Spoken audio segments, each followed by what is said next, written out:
నమస్తే. Welcome to BRK news. నేను మీ Madhu. Congress party నాయకుడు లక్ష్మీకాంత్ సునీల్ అన్న మనతో ఉన్నారు. అన్న నమస్తే. నమస్తే బాగున్నారా అన్న? బాగున్నా మధు. మార్పు రావాలి, కాంగ్రెస్ రావాలి అని తెలంగాణ ప్రజలంతా కోరుకొని కాంగ్రెస్‌ని అధికారంలోకి తీసుకొచ్చినారు. సో, మార్పేమన్నా కనబడుతుందా? 100% ప్రతిపక్షాలకు తప్ప అందరికి కనబడతా ఉంది. హ్మ్. మార్పు అనేది ఎంత మార్పు వచ్చింది బీఆర్ఎస్కు కాంగ్రెస్కు అనేది తెలంగాణ రాష్ట్ర ప్రజలు అనుభవిస్తున్నారు.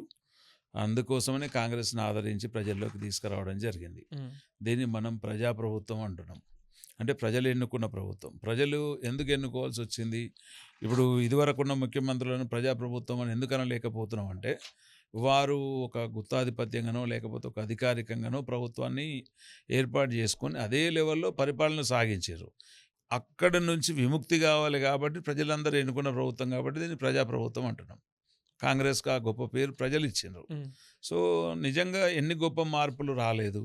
హ్మ్. ఏ ఒక్కటి మార్పు లేదు అని ప్రతిపక్షాలు అనుకుంటున్నాయి. వాస్తవంగా ప్రజలైతే బ్రహ్మాండమైన మార్పు ఉంది, మంచి మార్పు వచ్చిందని అయితే అనుకుంటా ఉన్నారు. ఏ రంగంలో మార్పు లేదో మీరు అడిగితే మేము చెప్పగలుగుతాం. మార్పు అంటే రేవంత్ రెడ్డికి కూలగొట్టుడు తప్ప కట్టడం తెలీదు. ఇంతసేపున్న మూసీ సుందరీకరణ కోసం అని జెప్పేసి మూసీలో పక్క పొంటున్న ఇళ్ళను కూలగొట్టడం, తర్వాత చెరువులన్నీ మింగుతున్నారని జెప్పేసి హైడ్రా పేరుతోని ఇల్లు కూలగొట్టడం, హుహు. ఇప్పుడు ఫార్మాసిటీల కోసం అని భూములు గుంజుకోవడం, హెచ్‌సీఈలో భూమిని లాక్కోవడం. ఎంతసేపున్న కూలగొట్టుడే తప్ప కట్టుడు లేదు. ఓకే. ఇప్పుడు ఏదైనా సరే ఒక నిర్మాణం కావాలి అంటే, మనము ఒక ఇల్లు నిర్మాణం చేయాలంటే దాన్ని మనం చదును చేసుకోవాల్సిన అవసరం ఉంటది. అవును. నిజంగా ఇయ్యాల మూసీ సుందరీకరణ విషయంలో మాట్లాడుకుందాం. హ్మ్. ఇవాళ నిజంగా హైదరాబాద్‌లో ఉన్నటువంటి దాదాపు 28-30 కిలోమీటర్ల పొడవు మూసీని వాస్తవంగా సుందరీకరించాల్సిన అవసరం ఈ స్వతంత్రం వచ్చిన 75 ఏండ్ల సంవత్సరాల తర్వాత కూడా ఉండకూడదు అనంటే అది ఎంత హాస్యాస్పదమో మీరు ఆలోచించాలి. ఎందుకంటే మూసీ వెంబడి ఈ హైదరాబాద్ నగరంలో బ్రతుకు జీవుడా అని చెప్పి ఏ చిన్న పేద సాదలు, బీద బిడ్డలు ఆ మూసి వెంబడి చిన్న చిన్న గుడిసెల్లాగా 10 గజాలు, 15, 20 గజాల ఇండ్లు, అట్లాగే ఒక నామమాత్రంగా రిజిస్ట్రేషన్ ఇండ్లు కూడా ఉన్నాయి. అంటే ఒక ప్రభుత్వం ఇది మూసి ఇది రిజిస్ట్రేషన్ చేయడానికి అనుకూలంగా లేని భూమి అంటారు. ఇంకొక ప్రజానాయకుడు వచ్చేసి ఖచ్చితంగా వీళ్ళు 30 ఏళ్ళు ఉంటున్నారు, వీళ్ళకి పట్టాలు ఇద్దామంటారు. అంటే అట్లా పార్టీలు మారినా కొద్దీ కొంచెం వ్యవస్థ అనేది ముందుకు సాగింది. ఇవాళ రిజిస్ట్రేషన్ చేసుకున్నోళ్ళు ఉన్నారు, రిజిస్ట్రేషన్ కానీ పట్టా వాళ్ళు ఉన్నారు. వీళ్ళందరూ ఆ మూసి ఎంబడి ఎంతకాలం ఈ మురికి కూపంలో బతకాలి. హ్మ్. ఇవాళ ఎగ్జాంపుల్ మా ముషిరాబాద్ నియోజకవర్గం తీసుకుంటే ట్యాంక్ బండ్ మొదలుకొని అంబర్పేటు అటు కిందికెళ్తే మళ్ళీ ఎల్బీ నగరు. ఈ 3 నియోజకవర్గాల గుండా మూసీ అనేది పారుతా ఉంది. ఈ ఒక్క అవును. లైన్ తీసుకుంటేనే. అవును. ఇంకా ఇటు లైన్ వేరే ఉంది. సో, దాని వెంబడి ఎంత దుర్భరమైన జీవితాలు అంటే, కనీసం వాళ్ళు ఒక కూర వండుకుంటే కూడా వాళ్ళకి ఆ కూర టేస్ట్ తెలవదు. ఈ ఎండాకాలం పూట వాళ్ళు ఎన్నో అంటే రోగాలకు విధి లేక ఉంటున్నారు. కాంగ్రెస్ ప్రభుత్వం ఏమంటుంది అంటే, అయ్యా ఇది మూసి. దీన్ని మనం విదేశాలలో చూసి, విదేశాలు ఏ రకంగా వాడుకుంటున్నాయి. మనం ఎందుకు వాడుకోవద్దు? దీన్ని సుందరీకరించి ప్రజలకు కూడా ఒక మెరుగైన జీవితాన్ని మనం అందిద్దాం. ఇందిరమ్మ ఇళ్ళ ద్వారా కావచ్చు, డబుల్ బెడ్రూమ్ పథకం ద్వారా కావచ్చు, వాళ్ళకు శాశ్వత నిర్మాణాలిచ్చి, ఈ దుర్భర జీవితంలోకెళ్ళి ప్రజలను దారి మళ్లించి వాళ్ళకు ఒక మంచి భవిష్యత్తునిద్దాం, వారి పిల్లలకు బ్రహ్మాండమైన జీవితం ఇద్దామనే ఉద్దేశమే తప్ప, దీన్ని ఓర్చుకోలేని ప్రతిపక్షాలు తీయకూడదంటున్నారు. మనం అనుకుందాం బీఆర్‌కే సాక్షిగా వాళ్ళు ఎంతకాలం ఆ మురికి కూపంలో బ్రతకాలి. ఉన్నది లేకుండా చేస్తున్నారు గదా! ఇప్పుడు ఆడ మురికి కూపంలో ఉండొద్దనే ఆలోచన మంచిదే. దానికి యెస్. ఆల్టర్‌నేట్‌గా ఇంకో మంచి ఇల్లు ఇత్తే అప్పుడు 100% పేదలేమన్నా అబ్బా! సర్కార్ బా 100 చేసింది అనుకుంటారు గానీ, ఉన్నది కూలగొట్టి రోడ్డు మీద ఏసిన లేదు. తర్వాత లేదు. అభివృద్ధి అంటే ఎట్లా? ఎవ్వరిని రోడ్డు మీద ఎయలేదు. హ్మ్. ప్రజలతోని ఒప్పించి, వారిని మెప్పించి, వారికి కౌన్సెలింగ్ ఇచ్చి, వారి ఇల్లు ఖాళీ చేసి పోవడానికి కావాల్సిన ట్రాన్స్‌పోర్ట్ ఫెసిలిటీ కూడా. అంటే పొట్టు పొట్టు ముందెళ్ళి తిడుతున్నారుగా అన్న పబ్లిక్ ముందు అందరూ. యెస్. ఈళ్ళు తిట్టే వాళ్ళందరూ గూడా ఒక రకంగా చెప్పాలంటే అనొచ్చు అనకూడదు గానీ పెయిడ్ ఆర్టిస్ట్‌లే. ఆ! రేవంత్ రెడ్డి గారి మీద మొన్న రేవంత్ రెడ్డి గారు అసెంబ్లీలో అంటున్నారు. తెలంగాణ భవన్‌లో ఉన్నటువంటి ఆ కూలీలను తీసుకుపోయి దాని ఎంబడి ఉంచేసి కొంతమంది వాళ్ళ పుట్టగొడుగులాగా పుట్టుకొచ్చినాయి. ఎవరు యూట్యూబీ. మీలాంటి ఛానళ్ళల్లో ఎవరు మాట్లాడలేదు. ఎవరో ఒకరు. సో, వాళ్ళందరిని పెయిడ్ ఆర్టిస్టుల కింద పెట్టి విపరీతంగా తిట్టిపిస్తున్నారు కాంగ్రెస్‌ను, రేవంత్ రెడ్డిని. వాళ్ళ టార్గెటే అది. హ్మ్. నిజంగా చూస్తే మూసి నది పొన్న వాడికి ఇల్లు లేదు, వాడికి అవసరం లేదు. అదే మళ్ళా మీలాంటి మంచి నాణ్యమైన జెన్యూన్ ఛానళ్ళు ముందుకు పోయి పెట్టినప్పుడు, అయ్యా మాకు ఇల్లు ఇచ్చారు, దాంతో పాటు మాకు ట్రాన్స్‌పోర్ట్ ఇస్తున్నారు. మా ఇళ్ళకి మేము సంతోషంగా పోతున్నాం అని చెప్పిన వాళ్ళు కూడా ఉన్నారు. సో, దీన్ని పరిగణలోకి తీసుకున్నప్పుడు వాటిని కూడా మనం పరిగణలోకి తీసుకోవాల్సిన అవసరం లేదంటారా? ఖచ్చితంగా అది కూడా సో, జరుగుతుంది. తిట్టేటోళ్ళంతా పెయిడ్ ఆర్టిస్ట్‌లే అంటారు. తిట్టేటోళ్ళు అంతా అని నేను అనట్లే. ఆ! నిజంగా కడుపు గాలి కొంతమంది ఎవరికన్నా ప్రభుత్వ అధికారుల తప్పిదాలు అనేటివి జరుగుతా ఉంటాయి. ఇంత పెద్ద ప్రజాస్వామ్య ప్రభుత్వంలో అక్కడక్కడ జరగవచ్చు. కానీ మరీ వాళ్ళని ఒక సినిమా డైలాగుల్లాగా మనం వినగూడని, నోటితో చెప్పకూడని మాటలు తిట్టేవాళ్ళు ఎవరై ఉంటారు? హ్మ్. ఖచ్చితంగా ప్రతిపక్షాలు పెట్టిన పెయిడ్ ఆర్టిస్టులు అయి ఉంటారు. ఈ పెయిడ్ ఆర్టిస్టులను ఎక్కడ చూడొచ్చంటే, మనము మన విద్యా సంస్థల్లో చిక్కడపల్లిలో జరిగినప్పుడు హ్మ్. డిటెక్షన్ చేయాలంటే స్టూడెంట్సు వాళ్ళందరూ కూడా ముఖ్యమంత్రి గారు ససేమిరా ఒప్పుకోలే డేటు. ఎందుకు హ్మ్. ఒప్పుకోలేదే అంటే, లేదు వాళ్ళు అంతా పెయిడ్ ఆర్టిస్టులు ఎవరి కోసం ఆగేది లేదు. డేట్ కంటిన్యూ చేద్దామని చెప్పారు. అప్పుడు గ్రూప్ 1 అవును. పోస్ట్‌పోన్ అవును. చేద్దామంటే. అవును. సో, అప్పుడు తీరా చూస్తే 180 మందిలో దాదాపు 80 మంది దాకా అక్కడ ఉన్నటువంటి కోచింగ్ సెంటర్ల యజమానులే ఎళ్ళిర్రు. వాళ్ళందరినీ జైలుకి పంపియాల్సొచ్చింది. సో, ఇట్లా మొన్న అక్కడ భూముల వ్యవహారంలో గూడా అది గుంజుకున్నప్పుడు అందులో చూస్తే ఎవరున్నారు చూసారు కదా మీరు, కలెక్టర్ మీద హత్య చేయడానికి హ్మ్. పోయి ఆయన మీద దాడి లగ్చర్ల. చేసి లఘుచర్లలో అప్పుడు మళ్ళీ అందరినీ తీస్తే వాళ్ళు పేడ ఆర్టిస్టులు వెళ్ళిర్రు 170 మంది. సో, మేమేమంటున్నామంటే ప్రజాస్వామ్యంలో ప్రతిపక్షాలకు ఒక అవకాశం ఉంది. ప్రతిపక్షానికి ఎంత బాధ్యత ఉంటుందో, ప్రతిపక్షానికి ఎంత బాధ్యత ఉంటుందో పక్ష పాలిత పక్షానికి కూడా అంతకంటే ఎక్కువ బాధ్యత ఉన్నప్పుడు అవును. ప్రతిపక్షం బాధ్యతతో వ్యవహరించాలి. మీ సూచనలు ఇవ్వండి, మీ సలహాలు ఇవ్వండి. మీరే కూర్చోండి. వేరే వాళ్ళని ఎందుకు కూర్చోబెట్టి వాళ్ళ జీవితాలు ఆగం చేస్తారు? 100 రోజుల్లో 6 గ్యారంటీలు అమలు చేస్తామని చెప్పి 15 యెస్. నెలలు అయిపోతున్నా గూడా ఇప్పటిదాకా కనీసం ఏ పథకానికి గూడా ముగ్గు ఒత్తలేరు. ముగ్గు అసలు ఆ విషయం ఆ! ఇప్పుడు మనం ఎట్లా చూడాలి అంటే, నిజంగా ఒక ఇల్లు అప్పజెప్పిండ్రు. హ్మ్. ఇల్లు అప్పజెప్పినంత మాత్రాన సరిపోదు. ఇంట్లో సరుకులన్నీ కూడా నిండుగా ఉండాలి. అవును. సో, అప్పటికి ఏం చెప్పారు? టోటల్‌గా మనం 8,00,000 లోటు బడ్జెట్‌లో ఉన్నాం. హ్మ్. ఇలా ప్రభుత్వాన్ని నడిపియాలంటే ఎంత బడ్జెట్ అవసరమో మీకు తెలుసు. హ్మ్. అయితే ఈ వాగ్దానాలు ఇచ్చేటప్పుడే మీకు ఈ దీన్నేమంటారు, వాగ్దానాలు చేసేటప్పుడు బడ్జెట్ ఉందా లేదా చూసుకోవచ్చు కదా అని అంటారు కదా! సో, వీళ్ళేమనుకున్నారంటే ఈ ఉన్న ప్రభుత్వాన్ని మనం ఎట్లయినా సరే ఒక గాడిలో పెట్టి, సరే ఆయనంటే అప్పులతో నడిపించిండు. మనం మనకున్నటువంటి సొంత వనరులతో మనం నడిపించలేమా అనే ఒక ధైర్యం మీద ఇందిరాగాంధీని స్ఫూర్తితోని వీళ్ళు అన్ని పథకాలు చేయడం జరిగింది. ఇప్పుడు పథకాలలో గ్యాస్ అయింది, ఎలక్ట్రిసిటీ అయింది, కరెంట్ అయింది. ఏమున్నా గానీ ఆ 2,500 మహిళలకు ఇయ్యలేదనేది ఒక చిన్న సాకును అక్కసుగా పెట్టుకొని చెప్తా ఉన్నారు. నిజంగా జరుగుతున్నాయి. ఇప్పుడు ఎవరైనా సరే 5 ఏళ్లలో ఏడాదిన్నర టైం గడిచినప్పుడు ఇంకో ఏడాది టైం ఇచ్చే వరకు అవి కూడా అన్నీ కంప్లీట్ అయితాయి కదా! ఈళ్ళు హ్మ్. ఒక్కటి పెట్టి 5 చేయకుండా లేము. హ్మ్. 5 చేసి ఒకటి పెండింగ్ ఉంటుంది. ఇప్పుడు సో, మీరన్నారు. దాంట్లో బడ్జెట్ లేనప్పుడు మరి బడ్జెట్‌కు ప్రజలు కూడా సహకరించి ప్రజలు ఊరుకుంటున్నారు. కానీ ప్రతిపక్షాలు ఊరుకోవట్లే. హ్మ్. నిజంగా ఒక మాట మధు గారు, ఇప్పుడు నిజంగా ప్రజలకు గనక కడుపు మండితే వాళ్ళందరూ రోడ్డెక్కరా? ఎక్కుతున్నారు గదా! ఎక్కడెక్కినరు? వీళ్ళు హ్మ్. తీసుకురావడం తప్ప ప్రజలు సొంతంగా ఎక్కడెక్కలేదు. హ్మ్. ఇయ్యాల ప్రజలు ఊరుకున్న కొద్దీ సన్నబియ్యం పథకం ఎగ్జాంపుల్ అది తీసుకుంటే ప్రజలకు ఎన్ని చెప్పని కూడా చేసుకుంటూ ముందుకొస్తున్నాం గదా! హ్మ్. అంటే అవన్నీ కూడా ప్రజలు మెప్పు కోరుకోలేరా? మెప్పును వాళ్ళు అంగీకరించరా?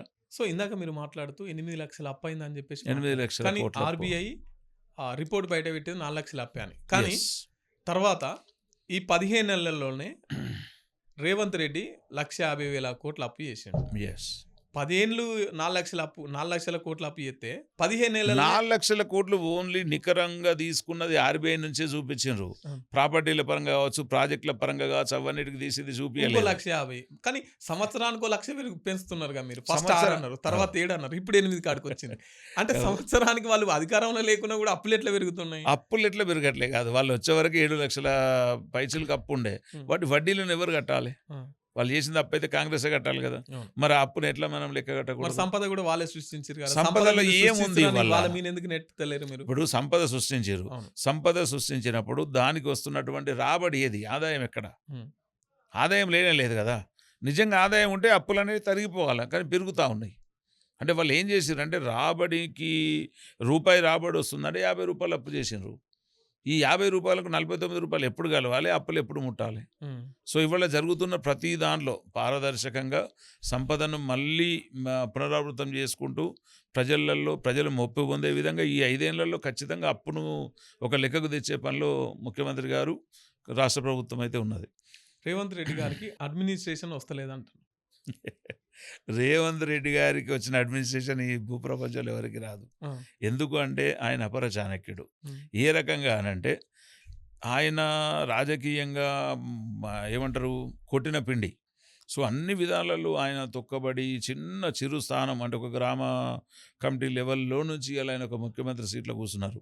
ఆయన ఏదో ఇయాలొచ్చి ఒక హైబ్రిడు ఎగ్‌లో నుంచి వచ్చిన కోడి పిల్లలనో లేకపోతే ఏదో మేధస్సుతో రాలే. ఆయన చాలా కష్టపడి కట్టుదిట్టంగా పరిపాలన బాధ్యత ఉన్నాడు గాబట్టే ఈరోజు తెలంగాణ రాష్ట్రం ఈ రకంగా ఉంది. నిజంగా తెలంగాణ రాష్ట్రాన్ని బ్రహ్మాండమైన అడ్మినిస్ట్రేషను మూడ్‌తో అతను పాలిస్తా ఉన్నాడు. ఎందుకు అంటే గత 10 సంవత్సరాలుగా ఎరేజ్ చేసుకోలేని తప్పులన్నిటిని కూడా ఆయన ఒక్కొక్కటిగా అధిగమించుకొని రావడానికి ఇంత టైం పడుతుంది. హ్మ్. అంటే ఇప్పుడు అడ్మినిస్ట్రేషన్ రావట్లేదంటే కేసీఆర్ లాగా అజమాయిషీ వహించి, దొరతనం చూపించి, లేకపోతే నేనే బాసు, నేనే రాజును అన్నట్టుగా చూపించుకోలేకపోతే మా ముఖ్యమంత్రి గారికి అడ్మినిస్ట్రేషన్ తెలవదన్నట్టా?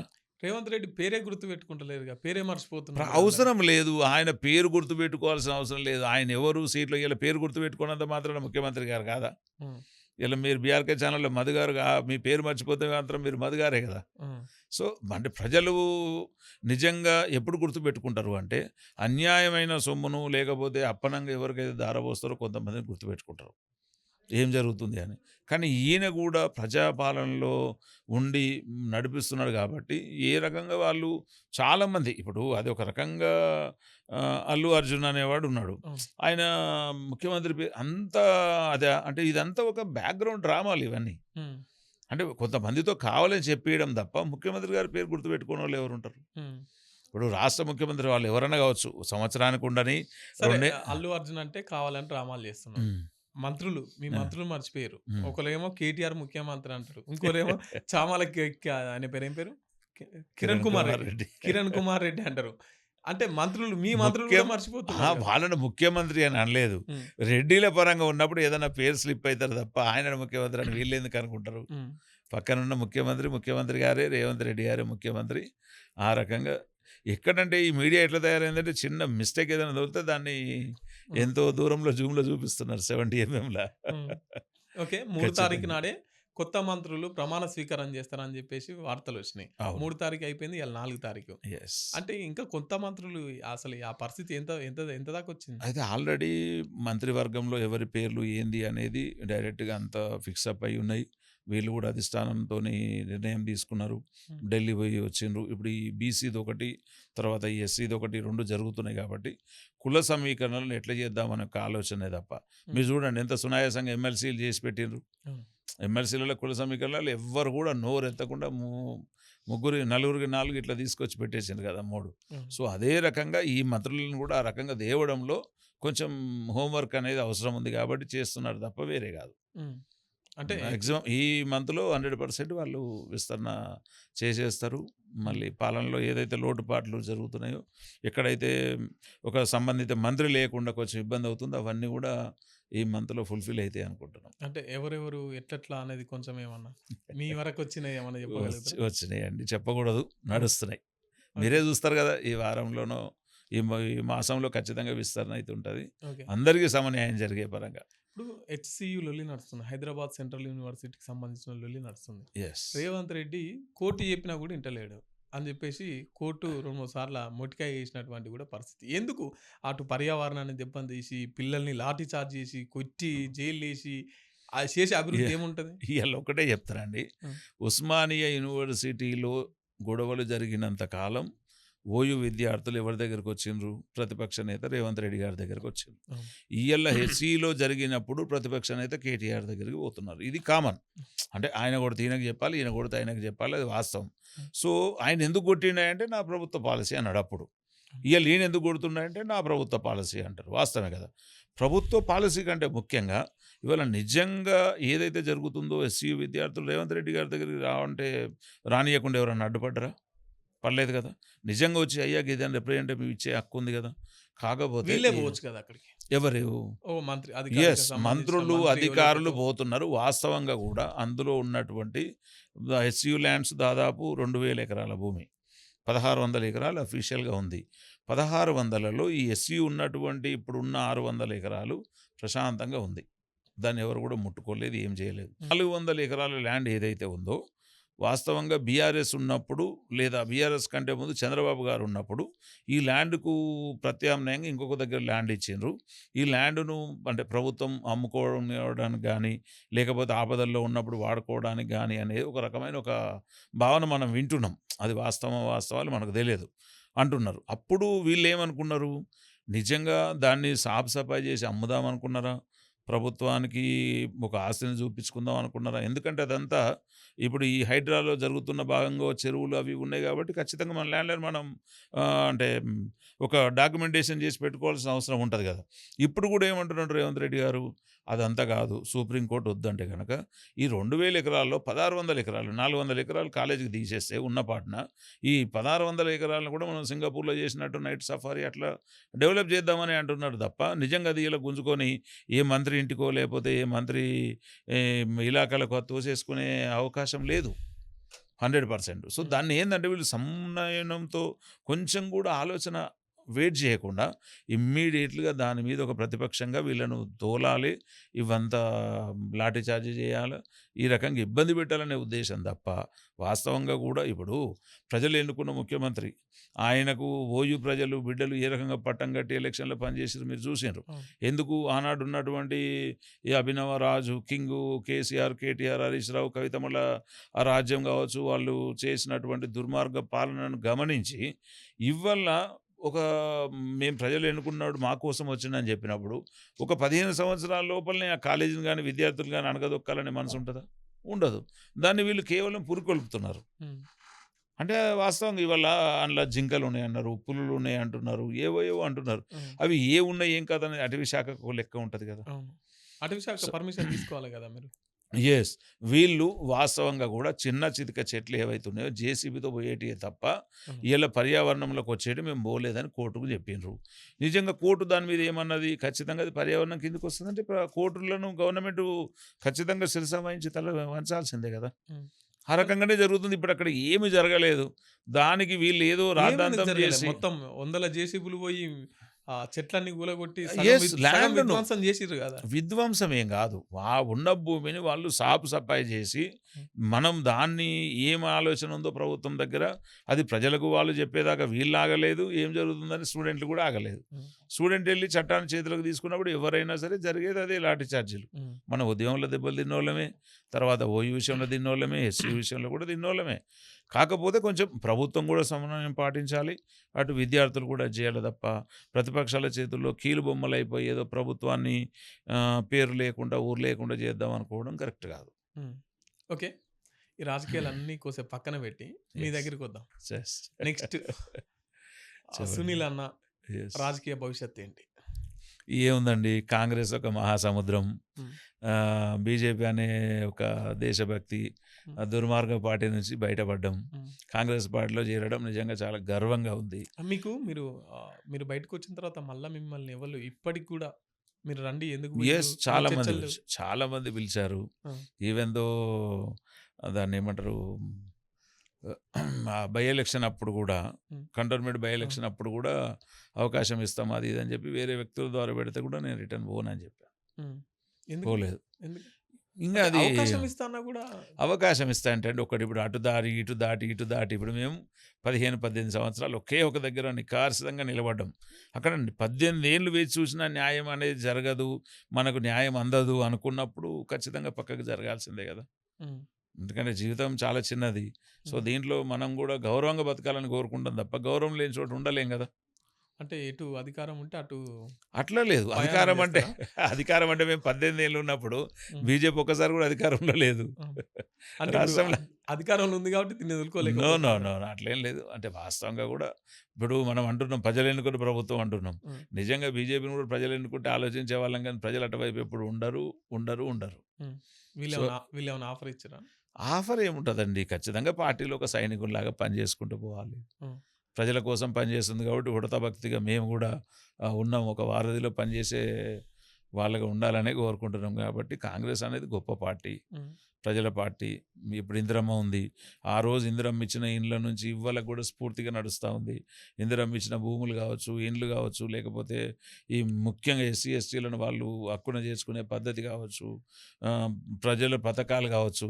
ఇవాళ చూడండి ఒక సామాన్యుడు ఒక కరెంటు బిల్ అండి. ఇంటికి కరెంటు బిల్ లేకుండా, నల్ల బిల్లు లేకుండా, తర్వాత ఇయాల ఆర్టీసీ బస్సులో పోతావు టికెట్ లేదు. తిందామంటే ఇప్పటిదాకా ఉన్నది ఆ సన్న బియ్యం లేదు, ఆ దొడ్డు బియ్యం. ఆ గ్యాస్‌లో కూడా సబ్సిడీ 500. ఇంకేం కావాలి ఒక సామాన్యునికి? హ్మ్. అంటే ఇందులో కేవలం గత ప్రభుత్వాలు ఏం చేసినాయంటే వాళ్ళు బతికినంత కాలంలో వాళ్ళ ఒక 70, 80 తరాల వరకు సంపాదించి పెట్టుకున్నారు తప్ప ప్రజలకేందనేది ఎవరు చూడలే. హ్మ్. ఇవాళ మీరు చూస్తున్నారు సోనియా గాంధీ కావచ్చు, రాహుల్ గాంధీ గారు కావచ్చు. వారు నిజంగా పాలన చాతనవుద్దా, అవ్వదా పక్కన పెడితే కూడా హ్మ్. వారి పాలన కోసం వాళ్ళు ఇలా ఒక దళిత నాయకుడిని జాతీయ కాంగ్రెస్ అధ్యక్షునిగా ఈ ఎవరికి సాధ్యమవుద్దండి అది? అన్ అంటే ఈ ప్రజలకు చేరువగా ప్రతి వర్గాన్ని హక్కున చేర్చుకొని ముఖ్యంగా అట్టడుగు వర్గాలను హ్మ్. ఎస్సీ, ఎస్టీ, బీసీ, మైనారిటీ వర్గాలను బాగా కడుపు నిండా చూసే పార్టీ కాంగ్రెస్ పార్టీ. అందుకోసమని ప్రజలందరూ కాంగ్రెస్ వైపు ఉంటారని నేను నమ్ముతా ఉన్నా. ఓకే. 18 ఏళ్ళు బీజేపీకి పనిజేసి, తర్వాత కాంగ్రెస్‌కి పనిజేసి అంటే సునీల్ అన్నకు ఒక రాజకీయ లక్ష్యం అంటూ ఉంటది గదా! 100% ఉందండి. హ్మ్. మాకు ఎమ్మెల్యే కావాలి, చట్టసభలకు పోవాలా, హ్మ్. దీనిలో చేయాలని అనుకున్నాం. ఇది చాలా దగ్గరగా కనబడతా ఉంది. హ్మ్. చేరువలో కనబడుతున్నాం. అట్లా మీకేమన్నా అందరికీ అవకాశాలొస్తాయి. హ్మ్. ఖచ్చితంగా. అవకాశాలు రాకుండా ఉండరు. ఇవాళ మనం ఎగ్జాంపుల్ అద్దంకి దయాకర్ అన్నని తీసుకుందాం. అవును. ఒక పార్టీ కోసం అన్ని రోజులుగా పనిచేసి, కేవలం ఒక నిబద్ధతతో, ఒక ఓపికతో కూర్చున్నాడు. ఇయాల ఆయనకు ప్రతిఫలం అందింది. అట్లా చూసుకుంటూ పోతే కాంగ్రెస్‌లో కోకొల్లలున్నారు. హ్మ్. సో, ఖచ్చితంగా కాంగ్రెస్ పార్టీ అందరిని కడుపులో నేనేమంటున్నా పెట్టుకుంటది. అట్లా మీకేమన్నా మాటిచ్చిందా అంటున్నాను? ఇస్తారు గదండీ! ఆ! ఖచ్చితంగా ఏదో ఒక ఆలోచన అంటే అభయం ఇచ్చారు. హ్మ్. ఖచ్చితంగా దాంట్లో ముందుకు పోతాం. ఓకే. సో, ఏదో రకంగా ఖచ్చితంగా మమ్మల్ని కడుపులో పెట్టుకొని మంచి పొజిషన్‌లో చూస్తదని మాకు ఆశాభావం వ్యక్తం చేస్తున్నాం మీకు కాంగ్రెస్. మీకు దగ్గరగా ఎవరుంటారన్న కాంగ్రెస్‌లో? కాంగ్రెస్ దగ్గరగా మాకు ఎంపీ అనిల్ రాజ్యసభ సభ్యుడు. హ్మ్. అంజన్ కుమార్ యాదవ్ అన్న వాళ్ళ కుటుంబంతోని బాగా దగ్గర. హ్మ్. తర్వాత వివేకన్న వాళ్ళ కుటుంబంతో. ఓకే. ఇప్పుడు ఈ కులగణన, బీసీ కులగణన అని జెప్పేసి, ఎస్సీ కులగణన అని జెప్పేసి యెస్. 2 బిల్లు అసెంబ్లీలో పాస్ పాస్ జేశారు. చేశారు. వాటి అవును. మీద మీ అభిప్రాయం ఏంటండి? అది 100% అండి. వాస్తవంగా ఇప్పుడు ముందుగా బీసీ కులగణన తీసుకుందాం. నిజంగా బీసీలది 75 సంవత్సరాల ఆకాంక్ష.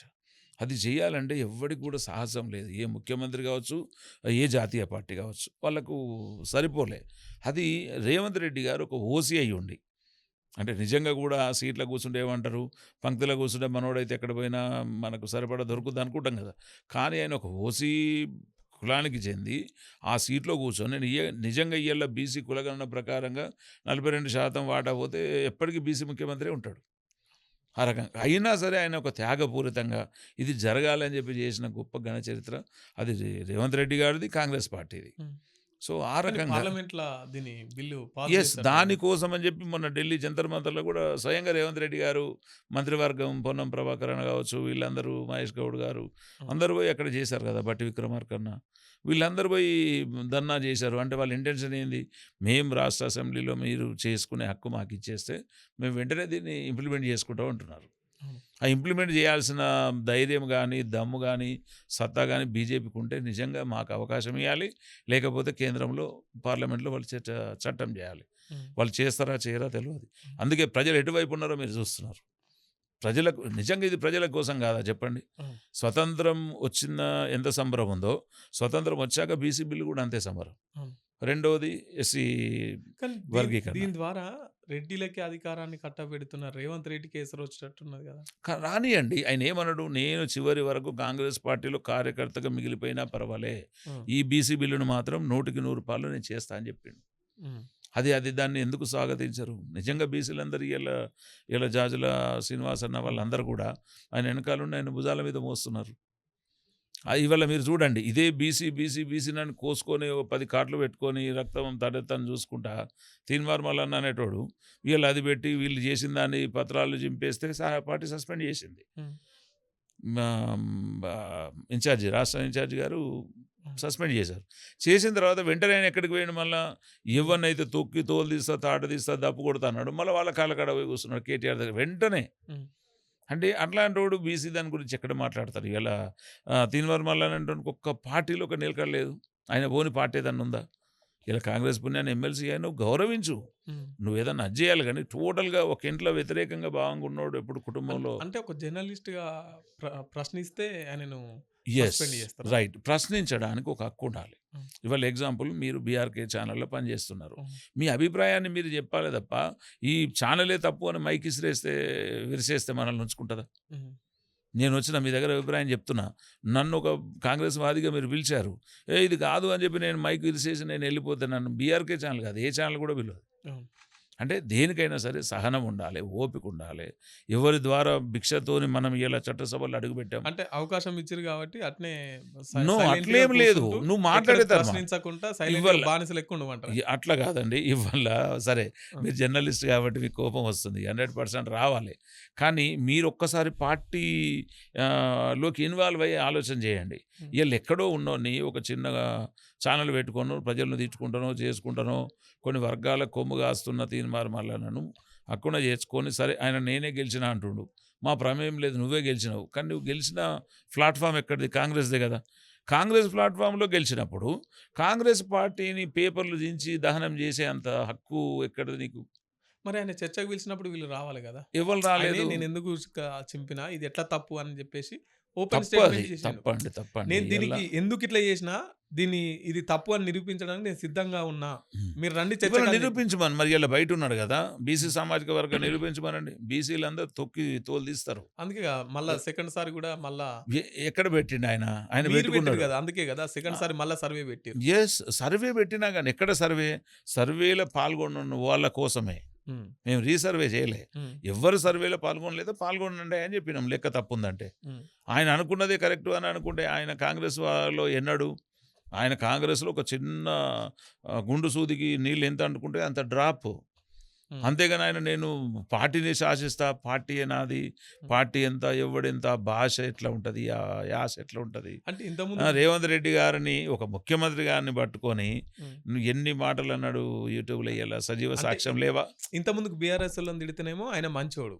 ఇప్పుడు ఎందుకు తిట్టిండు? ఇదే మాటలు కాంగ్రెసోళ్ళనంటే ఆయన చెడ్డోడా? రైట్. ఒక్క మాట. బాగా అడిగారు మధు గారు. ఇప్పుడు బీఆర్ఎస్‌ను తిట్టినవు. హ్మ్. యెస్. నువ్వు శభాష్ అని మేము దర్శనం కావచ్చు. హ్మ్. నువ్వు మా వైపుకొచ్చినవు. మా దిక్కు న్యాయంగా మాట్లాడినవు. న్యాయంగా మాట్లాడినప్పుడు ఆ న్యాయం అన్యాయంరా బాబు అని మేమంటే నువ్వెవరిని తిట్టినావు మళ్ళా వాళ్ళ కాళ్ళ కాడికి పోయి బూట్లెందుకు నాకుతున్నావు? హ్మ్. ఏది నీ నీతెక్కడా? నీ ఖ్యాతి ఎక్కడ? ఆయన ఎక్కడ గూడా బీఆర్ఎస్ కండువ కప్పుకోలేదు. కప్పుకోకపోయినా పర్వాలేదు. పోయి వాళ్ళతో కూసున్నాడు. వాళ్ళ పీఎలెంబడి తిరుగుతున్నారు. అంటే మేమేమంటున్నామంటే ఇయాల బీసీ ద్రోహి ఎవరన్నా ఉన్నారు. హ్మ్. రాష్ట్రంలో ఇవాళ నిజంగా ఒక కాగితాన్ని చింపేసినట్టుగా ఆయన జీవితాన్ని కూడా చింపి చెత్తబుట్టలో పడేయడానికి బీసీ సామాజిక వర్గమే సిద్ధంగా ఉంది. మనం ఎవరం అవసరం లేదు. హ్మ్. ఎందుకు అంటున్నామంటే బీసీలు బతికి బట్టగట్టి పైకొచ్చే రోజున ఇయాల ఆ రకంగా మాట్లాడడంలో ఒక మందకృష్ణ మాదిగకు, ఈ తీన్మార్ మల్లన్నకు తేడా లేదు. హ్మ్. మందకృష్ణ మాదిగని కూడా ఎందుకు తీసుకుంటున్నాం అంటే హ్మ్. అసెంబ్లీలో ఒక టైగర్ లాగా, ఒక సింహం లాగా మాదిగ జాతి బిడ్డ దామోదర నరసింహ మంత్రి గారు హ్మ్. ఆయన నిలబడి బిల్లు పెట్టిపిచ్చి అసెంబ్లీలో అందరి ముందు మాట్లాడి మాలల ఎమ్మెల్యేల నోరు మూపించి స్పీకర్‌ని ఒప్పించి బిల్లు పెట్టిపిస్తే ఇలా నువ్వు మాదిగోనివే కాదంటాడు మందకృష్ణ. హ్మ్. అంటే మేమేమంటున్నాం అంటే జాతి బాగుపడితే ఓర్వలేనోళ్ళు ఎన్నైనా మాట్లాడతారు. హ్మ్. ఇయాల నిజంగా 33 ఏళ్ల సంవత్సర సుదీర్ఘ ప్రయాణం మందకృష్ణది కాదు. మాదిగ జాతి ప్రయాణం అది. అవును. కానీ దానికి నాయకుడు మందకృష్ణనే గదా! నాయకుడు మందకృష్ణ. మందకృష్ణ నాయకుడు అని చెప్పి ఒప్పుకునేటోళ్ళు మాదిగ జాతిలో ఎంతమంది ఉన్నారు? హ్మ్. ఈళ్ళ మహారాజులు ఉన్నారు, మాదిగలు ఉన్నారు, ఇంకో మాదిగలు. మాదిగల్లో చాలా రకాలున్నారు. ఆయన ఒప్పుకున్న నాయకత్వం ఎవరిదుంది? ఎవరిది లేదు. ఈళ్ళందరికొచ్చే వరకు దామోదర రాజనరసింహ గారి పుణ్యాన ఇయాల బిల్లయింది. బిల్లు ఆమోదించుకున్నారు. చట్టసభలో పెట్టుకున్నారు. ఈళ్ళ నువ్వు చట్టసభలో వాకిలి గూడా దొక్కలేనోనివి హ్మ్. వీళ్ళందరిని తిట్టే హక్కెక్కడిది? అంటే ఇప్పుడు తీర్మానం మల్లన్న, మందకృష్ణ మాది ఒక కోకు చెందినోళ్ళే గదా! హ్మ్. అంటే జాతులు బాధపడుతుంటే కడుపు మండుతున్నట్టా వీళ్ళకు? హ్మ్. అంటే మా ఉద్యమాలు చేయనీకి మాకిగ ఉద్యోగం పోతదనా? అట్లా గాదు. 100% అది. ప్రజలు అనుకుంటున్నారు. అది నేనంటున్న మాట గాదు. ఆ! ఆ! ఇప్పుడే నేను ఒక సోదరుడితో సెక్రటేరియట్ దగ్గర కలిసి మాట్లాడొస్తున్నాం. హ్మ్. అన్న వాళ్ళకు ఉద్యోగం పోతుందని బాధ తప్ప. అంటే ఇప్పుడు దీన్ని మీరు స్వీకరించండి. స్వీకరించి, స్వాగతించి ఇందులో ఏమైనా తప్పులుంటే మళ్ళా ముందుకు రావాలే తప్ప ప్రతి ఒక్కళ్ళు టార్గెట్ పెట్టకుండా రేవంత్ రెడ్డి గారి మీద బుల్లెట్ పేలుస్తామంటే ఎంతవరకు కరెక్ట్ ఇది? మందకృష్ణ గారు ఇయ్యాల రేవంత్ రెడ్డి గారి ప్రభుత్వ హయాంలో తను ముఖ్యమంత్రిగా ఉన్నప్పుడు జరిగినటువంటి చారిత్రాత్మక బిల్లులు ఎవరి దగ్గర కూడా ఎందుకు రాలేదు? హ్మ్. ఎందుకు చేయలేకపోయారు? హ్మ్. ఏబీసీ ఇయ్యాల రేపు పొద్దున రేవంత్ రెడ్డి గారి మీద వ్యతిరేకంగా ఇదే మందకృష్ణ మాదిగ ఈ వర్గీకరణలో ఇంకేదైనా చిన్న లోటుపాటు రేపు కనబడితే కూడా మళ్ళీ వెళ్ళి కేసీఆర్ కాళ్ళ దగ్గర కూర్చొని జేబీఆర్ఎస్ అంటే కూడా మనం ఆశ్చర్యపోవాల్సిన పని లేదు. ఏబిసిడి వర్గీకరణకు మీరు వ్యతిరేకమా? సపోర్ట్ అన్న? ఎస్ 100% సపోర్టే. వ్యతిరేకము అని మేము ఎప్పుడూ అనలేదు. మాల సామాజిక వర్గం ఖచ్చితంగా ఒప్పుకున్నది. ఎట్లా ఒప్పుకున్నది అంటే ఇంకా పంచాయతీ ఎక్కడ ఉంది? ఆల్రెడీ అమెండ్మెంట్ అయిపోయింది కదా. స్టేట్లో అమెండ్మెంట్ అయింది, సెంట్రల్లో కోర్టులో సుప్రీంకోర్టు ఇచ్చింది. కాకపోతే జరగాల్సింది చట్టబద్ధంగా జరగాలనేదే మాలల వాదన తప్ప ఇందులో ఎక్కడ కూడా వర్గీకరణకు వ్యతిరేకంగా మాలలు ఎప్పుడు పోలే. ఎందుకంటే అక్కడ మల్లికార్జున ఖర్గే కావచ్చు, ఇక్కడ ఉన్న బట్టి కావచ్చు, ఎస్ వీళ్ళంతా మాల. తలకాయలన్నీ మాలలు ఉన్నాయి. ఎస్ సో వాళ్ళు ఎంతసేపు ఉన్నా కూడా వాళ్ళ జాతికి సపోర్ట్ గానే వాళ్ళకు ఉపయోగకరంగానే పని చేసుకుంటారు అనేది. ఇప్పుడు కులం విడిచి సాము చేయొద్దు అంటారు. ఎవరైనా సరే చేస్తారు. ఇవాళ నేను ఒక మాట చెప్తా. మందకృష్ణ మాదిగ సామాజిక వర్గంలో ఉంటే ఎవ్వల ఛానల్కి పోలే. మీ ఛానల్కి వచ్చిండో లేదో నాకు తెలియదు. ఉద్యమం నడుస్తున్నప్పుడు తీన్మార్ మల్లన్న ఛానల్కి పోయిండు. తీన్మార్ మల్లన్న ఛానల్కి పోతే తీన్మార్ మల్లన్న ఒక శాలువ మందకృష్ణ గప్పి బాగా గట్టిగా అల్లుకున్నాక నువ్వు మా జాతి అల్లుని వాటి ఈయనేమన్నాడు, నేను మాదిగ జాతి బిడ్డని చేసుకున్నా కాబట్టి నేను వర్గీకరణకు సై అన్నాడు. మరి అదే మందకృష్ణ మాల జాతి బిడ్డని చేసుకున్నాడు, మరి ఈయన ఎవరికి సై అనాలి? అంటే న్యాయం ఇప్పుడు ఆయన నీ ముంగట అంత అహంకారంగా అంత ఎత్తుగా మాట్లాడుతూ ఉంటే నా బిడ్డ నువ్వు కౌగిలించుకున్నావు, కానీ నువ్వు మా బిడ్డవని మేమందరం అనుకున్నాం. మాలలు ఎప్పుడు కూడా మందకృష్ణ మాదిగని ఎక్కడ వ్యతిరేకించలే. జరగాల్సింది చట్టబద్ధంగా పోదామన్నాం. ఇవాళ ఆంధ్రప్రదేశ్లో మందకృష్ణ మాదిగ పోరాటానికి భయపడో లేకపోతే చంద్రబాబు నాయుడు గారు కూడా వర్గీకరణ చేసిండ్రు. ఎస్ ఇష్టం వచ్చినట్టు తిట్టింది మాల జాతి. ఏం తిట్టలేదు. నేను సాక్ష్యం. అక్కడ ఏ ఒక్క మాట కూడా మందకృష్ణకు వ్యతిరేకంగా రాజేష్ కావచ్చు, ఆంధ్ర నుంచి వచ్చిన రైట్ రాజేష్ కావచ్చు, వీళ్ళు ఆయన ఉద్యమం పుట్టినప్పుడు వీళ్ళు పుట్టలే, ఎస్ కానీ వీళ్ళు మాట్లాడే మాటలు అంటే ఒకటండి. ఇవల్ల ఆ మాటలు ఎందుకు మాట్లాడుకోవాల్సి వచ్చిందంటే విద్వేషపూర్వకమైనటువంటి వీడియోలు చేసింది మాదిగ సోదరులు. అది ఒప్పుకున్నా ఒప్పుకోకపోయినా మేమేమన్నామంటే, అయ్యా మీకేం కావాలో మీరు కొట్లాడండి, మీరు కొట్లాడే హక్కు మీకుంది, మీకు అడ్డం వస్తుంది ఇట్టండి, ఎవరు అడ్డం రాలే. అట్లాంటి వల్ల మీ దామోదర రాజనరసింహ గారు మంత్రి స్థానంలో ఉండి లేచి మాట్లాడితే ఇదే వివేకన్న గారు కూడా అసెంబ్లీలో మాట్లాడుతూ క్రిమిలేయర్ పద్ధతి కావచ్చు, లేకపోతే జనాభా పద్ధతిలో సరిగా చూసుకొని ఖచ్చితంగా మాకు ఇంత ఇవ్వండి, మీరు వర్గీకరణ చేయండి కానీ పర్సంటేజ్ పెంచండి అని కొట్లాడారు తప్ప వర్గీకరణ వద్దని ఎక్కడ అనలేదు. ఆ విషయం మాదిగ జాతి మొత్తానికి తెలుసు, మందకృష్ణ గారికి కూడా తెలుసు. సో మేమేమంటున్నాం అంటే ఈ చిన్న సున్నితమైన అతి స్మూత్ సిచ్యువేషన్స్లో ఖచ్చితంగా అందరి సపోర్ట్ అవసరం. ఆ సపోర్ట్ను కూడగట్టుకోవాలి తప్ప మనం ఏదో కొట్లాటలు పెట్టుకొని అది చేస్తే మిగిలేది ఏముండదు. సో చివరిగా కాంగ్రెస్ పార్టీ గురించి చెప్పాలంటే ఏం చెప్తారు? నేను ఏమంటానండి, కాంగ్రెస్ పార్టీ ప్రజల పార్టీ, ప్రజల కోసం పుట్టిన పార్టీ. ప్రజా జీవితంలో ఈ పార్టీకి స్థాపకులైన వెన్నెముకలైన ఇందిరాగాంధీ గారు చచ్చిపోయారు. మన ఉన్నటువంటి రాజీవ్ గాంధీ గారు కూడా పరమపదించారు. అంతకుముందున్న జవహర్లాల్ నెహ్రూ గారు కావచ్చు. అంటే ఈ కాంగ్రెస్ పార్టీని ప్రజల కోసం, దేశం కోసం ఖచ్చితంగా ఇవల్ల బీజేపీ ప్రభుత్వంలో ఏం నడుస్తుందో మీరు చూస్తున్నారు. గత 10 సంవత్సరాలుగా పనికిరాని చట్టాల పేరు మార్చిండ్రు, సెక్షన్ల నంబర్లు మార్చారు. ఇవన్నీ పనికిరాని విషయాలలో భారతదేశాన్ని అతలాకుతలం చేసింది బీజేపీ పార్టీ. అట్లాగే ముఖ్యంగా వాళ్ళు ఎక్కడ ఫెయిల్ అవుతున్నారు అనంటే ఈ మత ప్రాతిపదికన రెచ్చగొట్టడాలు. అంటే లౌకికవాదం. మన భారతదేశానికి లౌకికవాద దేశం అనే పేరు ఉన్నది, కానీ ఇవాళ ఏం జరుగుతున్నది? అది ఇవాళ ముస్లిం రేపు జనాభా పెరుగుతుంది, రేపు ఈ దేశం నాశనం అవుతుంది. వాళ్ళ జనాభా వాళ్ళు పెంచుకుంటున్నారు. వాళ్ళకంటే డబుల్ త్రిబుల్గా మీరు పెంచుకోండి, ఏం తేడా ఉంది? వాడు మనిషే, ఈయన మనిషే కదా. అందులో జరిగేది ఏమున్నది? నిజంగా ఏదన్నా ఉంటే చట్టాలు తీసుకురండి. ఒక లోకల్ గణాలనో 2 గణాలనో. ఆయన 10 ఇప్పుడు నేనుండండి, నేను కిలో రైస్ తింటా, మీరు పావు కిలోనే తింటారు, నా మీద ఏడుస్తే ఏమొస్తుంది? అంటే మేము ఏమంటున్నామంటే దానికి ఒక లిమిటేషన్ పెట్టండి తప్ప ప్రజలను మన దేశం అప్పుడే జరిగింది, తప్పిదం అయిపోయింది. ఇవాళ దాన్ని మన ఓటర్ అయిపోయి మన భారతీయుడైన ముస్లిం అయినంత మాత్రాన భారతీయులు కాకుండా పోరు కదా, క్రైస్తవులు అయినంత మాత్రాన భారతీయులు కాకుండా పోరు కదా. సో ఇవాళ క్రైస్తవానికి కూడా వాస్తవంగా క్రైస్తవులు భారతదేశంలో లేరు. ఎందుకు లేరు అని అంటున్నామంటే క్రైస్తవ మతం వేరు, క్రైస్తవ మార్గం వేరు. ఇవాళ మాదిగ ఎస్టీ జాతులందరినీ కూడా ఆ రోజు అగ్రవర్ణ బ్రాహ్మణులు గుళ్ళకు రానియపోనందుకు అవతల బ్రిటిష్ వాడు రానిచ్చిండు, వానికి చదువు చెప్పిండు, వానికి బట్టలు ఇచ్చిండు, వానికి విద్యాబుద్ధులు నేర్పిండు. ఇలా మాల జాతి ఆంధ్రప్రదేశ్లో మెరుగ్గా, తెలంగాణలో కొంచెం తక్కువ మెరుగ్గా ఉండడం కారణం ఏంటి అంటే అక్కడ బ్రిటిష్ వాని పాలనలో వాళ్ళు బాగుపడ్డారు. వాళ్ళు బడికి పోయినరు, గుడికి పోయినరు, బట్టలు తీసుకున్నారు, చదువుకున్నారు, ఉద్యోగాలు సంపాదించుకున్నారు, అత్యున్నత స్థానాల్లో ఉన్నారు. ఇలా మన ఉమ్మడి ఆంధ్రప్రదేశ్లో చూసుకుంటే చాలామంది డీఐజీలు, డీజీపీలు అందరూ కూడా మాల సామాజిక వర్గం వాళ్ళే. అంటే ఆ రకంగా మేము ఎందుకు అంటున్నాం అంటే వాళ్ళు తప్పు చేయలేదు. వీళ్ళు బతకడం కోసం ఎవడు ఇంటికి రానిస్తే వాళ్ళు ఇంటికి పోయినరు, వాళ్ళు బతికినరు తప్ప దీన్ని మతం మనసును అంటుకట్టి చంపాలనో, లేకపోతే గుళ్ళను పేల్చేయాలనో, మతం రెచ్చగొట్టాలనో ఇది చేయడం మాత్రం చాలా పొరపాటు. ఈ విషయంలోనే బీజేపీని గద్దెదించాలి. కాంగ్రెస్ పార్టీని దేశవ్యాప్తంగా ప్రజలు ఆదరించిన నాడే భారతదేశం మళ్ళీ లౌకిక రాజ్యం వైపు పరిగెడుతుంది. ఈ మతోన్మాదులు కావచ్చు, మత హత్యలు కావచ్చు, కుల హత్యలు కావచ్చు, కేవలం బీజేపీ నశిస్తేనే ఇవి నశిస్తాయి. బీజేపీ ఉంటే ఈ ఆర్ఎస్ఎస్ భావజాలాలతో భారతదేశం సర్వనాశనం అయిపోతుంది. అది విప్లవకారులు చెప్పిర్రు, కాంగ్రెస్ పెద్దలుగా చెప్తున్నారు, ప్రజాస్వామ్యవాదులు, మేధావులందరి వర్షన్ కూడా అదే. సో, మొత్తం మీద అయితే బీజేపీ మీద గట్టిగా పగ పట్టిరన్న. పగ ఏం లేదు. బీజేపీ మీద పగ అసలు ఉండదు.